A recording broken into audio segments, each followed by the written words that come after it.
course, brick would have been much more expensive. And I'm sure that they were hard up for money when they were building it. And these, as I said, all the lumber came off of people's farms, so they saved money that way. And that was the reason they built it. And as I said, Bolivar Smith designed it. He designed church down in Harrodsburg, and I think the one in Cynthiana. And I think he did an excellent job.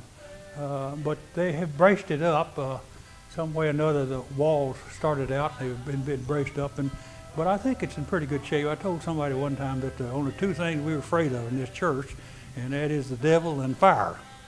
And it would be a tinderbox if it caught on fire. Well, it wouldn't last very long at all.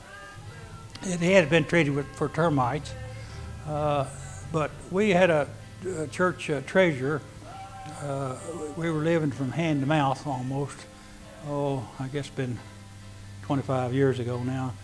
And she kept, every time they have a vestry meeting, she would say, well, we don't have any money or anything like that. Well, she died, and when she turned the books over to church, she had $80-some thousand that she had squirreled away. Of course, the church was falling down.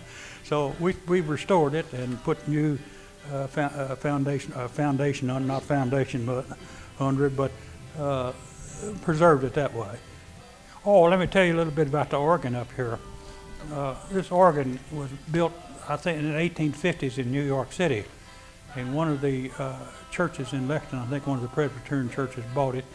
And in 1890 or thereabout, they got another one, or a larger one, and some member of the church bought this one and brought it over here. I can't think of the name of it now, but it's a famous name. When I first started coming to this church, I heard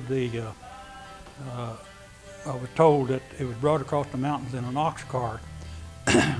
Well, if I had all the furniture and things that had been brought across the Appalachian Mountains in an ox cart, I could have a pretty big yard sale.